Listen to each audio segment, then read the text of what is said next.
ڕێز و سڵاوەیەوە بینەران و گوێگرانی خۆشەویستی تەلەڤیزیۆنی کۆمەڵا لەگەڵتانم بۆ پێشکەشکردنی گەشتی هەوڵەکانی ئەمڕۆ ڕۆژی یەکشەممە سەرتاش بە سەردێڕی چەند هەواڵێک دەست پێ دەکەین. دەست بە سەرکرانی 4 هاوڵاتی لە شارە جیاوازەکانی کوردستان، ئازادی کاتی 2 هاوڵاتی بەدانانی بارمتە، بێبەشکرانی مەسعود فەرهێختە لە مافە سەرەکیەکانی لە زیندانی کەرەج، درێژەی گوشاری ناوەندە ئەمنیەکان بۆ سەر هاوڵاتیان لە ئێران، بێبەشکرانی خوێندکارێک لە مافی خوێندن لە زانکۆی شەریف.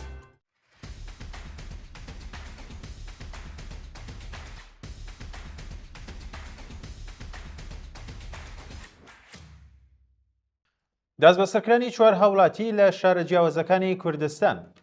ڕۆژی ڕابردوو 4 هاوڵاتی کورد لە شارەکانی شنۆ، بۆکان و مەهاباد لەلایەن هێزەکانی ڕژێمەوە دەست بەسەر و ڕەوانەی شوێنێکی نادیار کران. ئەو هاوڵاتیانە بەناوەکانی مەسعود ئالانی، ئەمیر سلەیمانی، ئیسماعیل باتسار و زەکەریا باتسار لەلایەن هێزەکانی داری تڵاتەوە بەبێ بەڵگەی قەزایی دەست بەسەر کراون. شانی باسە کە ئەو هاوڵاتیانە تا کاتی داڕشتنی ئەم هەواڵە هیچ زانیاریەک سەبارەت بە شوێنی ڕاگرتن و ئەو تۆمەتانەی کە خراوەتە پاڵیان لەبەردەستدا نییە و لە مافی چاو پێکەوتن لەگەڵ بنە ماڵە و دەستڕاگەیشتن بە پارێزەر بێبەشکراون. ئازادی کاتی 2 هاوڵاتی بەدانانی بارمتە. بە پێڕاپۆرتەکان پژمان زارع و شەکیلا قاسمی 2 هاوڵاتی ڕاگیراو لە زیندانەکانی ڕژێم بەدانانی بارمتە و بە شێوەیەکی کاتی ئازاد کران. بە پێڕاپۆرتی گەیشت و پژمان زارە هاوڵاتی بەهایی و خەڵکی شاری شیراز ڕێکەوتی 24 ڕێبەندانی ساڵی ڕابردوو لەلایەن هێزەکانی ڕژێمەوە دەست بەسەر و پاش لێپرسینەوە لە یەکێک لە گرت و خانەمنیەکانی ئەو شارە ڕەوانەی زیندانی عادڵاباد کرا. بەڵام هیچ زانیاریەک سەبارەت بە هۆکاری دەست بەسەرکانی ئەو کەسە لەبەردەستدانیە.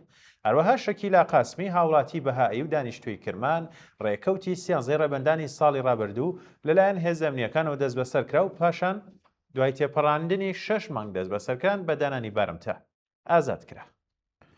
بێبەشکرانی مەسعود فەرهێختە لە مافە سەرەکیەکانی لە زیندانی کەرەج. بە پێڕاپۆرتەکان مەسعود فەرهێختە زیندانی بەندکراو لە زیندانی ناوەندی کەرەج لە سەرەتایی ترین مافەکانی خۆی بێبەش کراوە. بە وتەی هاوسەرەکەی ناوبراو زیاتر لە 50 ڕۆژە کە نەیتوانیوە هیچ پەیوەندیەک لەگەڵ بنەماڵەکەیدا بگرێت و ئاماژەی بەوە کردووەکە دۆخی شوێنی ڕاگررتنی و کەسە زۆر ناجێگیرە و هەروەها جەختی لەسەرەوە کردوێتەوە کە ناوبراو بۆ ماوەی زیاتر لە 20 ڕۆژ لە مانگی پوشبەردا لە ژووری تاکە کەسی ڕاگیراوە و دۆخی تەندروستی ناجێگیرە. درێژەی گوشاری ناوەندە ئەمنیەکان بۆ سەر هاوڵاتیان لە ئێران. بە پێی هەواڵەکان شارومەندێک لە شارستانی خومام لەلایەن هێزە ئینتیزامیەکانی ڕژێمەوە دەست بەسەر کراوە.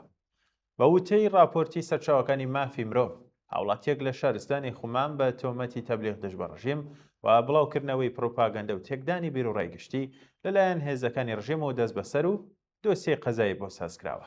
بەڵام تا کاتی داڕشتنی ئەم هەواڵە ناسنامەی ئەو کەسە و کاتی دەست بە سەرکرانەکەی لەلایەن دەستگای قەزای ڕژێمەوە بڵاو نەکراوەتەوە.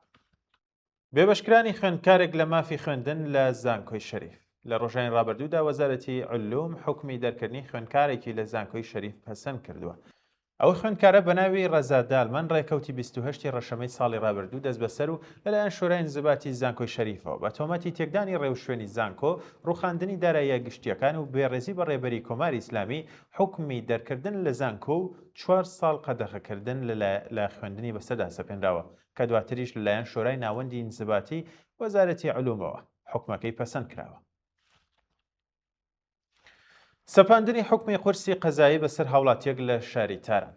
بە پێڕاپۆرتەکان مەهدی مەحمودیان چالاکی مەدەنی و بەندکراوی سیاسی پێشوو لەلایەن دەستگای قەزای ڕژیمەوە حکمی 8 مانگ زیندانی تازیری بەسەردا سەپێنداوە. ناوبراو ڕێکەوتی 11 ڕێبەندانی ساڵی ڕابردوو لەلایەن هێزەکانی ڕژیمەوە دەست بەسەر و پاش چەند ڕۆژ بەدانانی بارمتەی قورس ئازاد کرا. دواتر ناوبراو لەلایەن لقی 23 دادگای ئینقلابی تارانەوە بە سەرۆکایەتی تەقیزادە بە تۆمەتی تەبلیغ دژ بە ڕژیم حکمی 8 مانگ زیندانی تازیری بەسەردا سەپێنرا. شانی باسە کە ناوبراو لە دۆسیەیەکی جیاوازیشدا لەلایەن لقی 26 دادگای تارانەوە بە سەرۆکایەتی ئیمان ئەفشاری کۆبوونەوەی دادگای ڕەشیم سەبارەت بەو تۆمەتانەی کە خراوەتە پاڵی لە ڕێکەوتی 5 ڕەزبەردا بەڕێوە دەچێت. ناڕەزایەتی خانشینکراوانی فولادی ئیسفەهان. ڕۆژی ڕابردوو خانشینکراوانی فولادی ئیسفەهان دژ بە خراپی دۆخی ژیان و مەعیشەتیان کۆبوونەوە. ناڕازیان ئاماژەیان بەوە کردووە کە سەرڕای چەندین جار کۆبوونەوە و بەڵێنی بەرپرسان سەبارەت بە چارەسەرکردنی کێشەکانیان هێشتا کێشەکانیان چارەسەر نەبوو، تەنانەت دۆخی ژیانیان بە پێی ساڵانی ڕابردوو خراپتر بووە. خانشینکراوان جەختیان لەسەر ئەوە کردوێتەوە کە بەهۆی کەمبوونەوەی ئاست یاغدەست و بەرزبوونەوەی ڕێژەی هەڵاوسان لە دۆخێکی زۆر خراپ یابووریدا دەژین و خوازیاری بەرزبوونەوەی ئاست یاغدەستەکان بە پێ ڕێژەی هەڵاوسان بوون. کۆبوونەوەی کرێکارانی پترۆشیمی سەلمان فارسی ڕۆژی ڕابردوو کرێکارانی شاغڵ لە شیرکەتی پترۆشیمی ماهشەهر دژ بەڕادەستکردنی کارەکان بە شیرکەتە پەیمانکاریەکان ناڕزایەتیان دەربڕی. بە پەیوەندانەی کە بەدەستمان گەیشتون کرێکارانی بەشداربووی کۆبوونەوەکە ئاماژە بەوە دەکەن کە بەهۆی ڕادەستکردنی بەڕێوەبەری کارەکان بە شیرکەتە پەیمانکاریەکان مافەکانیان بە پێی ساڵانی ڕابردوو زۆرتر پێشێل دەکرێت و جەختیشان لەسەرەوە کردوێتەوە کە بەرپرسانی ڕژیم پێویستە بۆ چارەسەری کێشەکانیان هەنگاو بنن نەک قوڵترکردنەوەیان. لە هەمان کادا کرێکاران خوازیاری پێداچوونەوەی ناوەندە پەیوەندیدارەکانی ڕژیم لەسەر داخوازیەکانیان و هەروەها بایەخدان بە ژیانی کرێکاران بوون. کۆبوونەوەی کرێکارانی شارەداری بەندەری ماهشەهر ڕۆژی شەمە 24 گەلاوی 1405 هەتاوی کرێکارانی شاغڵ لە شارەداری بەندەری ماهشەهر دژ بە پێنەدانی هەقدەستە دووەخراوەکانیان ناڕزایەتیان دەبڕی. کرێکارانی ناڕازی ئاماژە بەوە دەکەن کە بەهۆی پێنەدانی هەقدەستەکانیان بۆ ماوەی زیاتر لە چەندین مانگ لە دۆخێکی زۆر خراپی ئابووریدا دەژین و تەنانەت توانای دابینکردنی سەرەتاییترین پێداویستیەکانی ژیانی بنەماڵەکانیان نەماوە. لە درێژەی کۆبوونەوەکەدا کرێکاران خوازیاری بەرزکردنەوەی ئاست یاغدەست بە پێ ڕێژەی هەڵاوسان، پێدانی هەقدەست و مەزایە دووەخراوەکان و هەروەها دابینکردنی بیمەی دەرمانی کارامە بوو. سزادانی بەرپرسانی کۆماری ئیسلامی لەلایەن کاناداوە. بە پێی دوایین هەواڵەکان 5 بەرپرسی باڵای کۆماری ئیسلامی لەلایەن وڵاتی کاناداوە خراونەتە لیستی سزاکانەوە. بە پێڕاپۆرتەکان عەلی عەبدوڵڵاهی، ئیبراهیم زولفەقاری، ئیبراهیم عەزیزی، شەهرام ئێرانی و حەمید حسێنی لەلایەن دەوڵەتی کەنەداوە بە تۆمەتی گەشەپێدانی ئاڵۆزیەکان لە ڕۆژهەڵاتی ناوەڕاست و ئاساسکردنی مەترسی لە سەرەمنێتی کەشتیوانی لە گەروی هورمز سزادراون.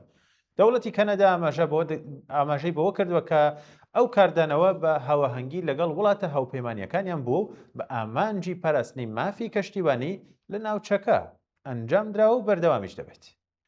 ڕاتکردنەوەی دەعای کۆماری ئیسلامی سەبارەت بە دەستبەسەکردنی 3 فڕۆکەوانی ڕژیم لەلایەن قەتەرەوە. دوایین هەواڵ بە پێڕاپۆرتەکان قەتەر ئیدعای ڕژیمی کۆماری ئیسلامی سەبارەت بە دەستبەسەکردنی 3 فڕۆکەوانی بە تەواوی ڕەت کردوێتەوە و ڕایگەیاندووە کە یەکێک لە فڕۆکەوانەکانی لەلایە. بە وتەی وەزارەتی دەرەوەی قەتەر ئەو 3 فڕۆکەوانە یاسای هەوای قەتەریان پێشێل کردو و هەوڵێک بۆ پەیوەندی لەگەڵ قەتەردان هەوڵیان نەداوە و لە ئاکامیشدا کراونەتە ئامانج. هەروەها وەزارەتی دەرەوەی قەتەر ئاماژەی بۆ کردووە کە جەستەی یەکێک لەو فڕۆکەوانانەی لایە و بۆ ڕادەستکردنی بە کۆماری ئیسلامی لەگەڵ بەرپرسانی ڕژیم پەیوەندی گرتووە، بەڵام بەرپرسەکان گرنگیان بەو بابەتە نەداوە. بەڵێ بینەران و گەگرانی خۆشەویست، هەواڵەکانتان پێشکەش کرا، کات و ساتێکی باش بۆ هەموویان.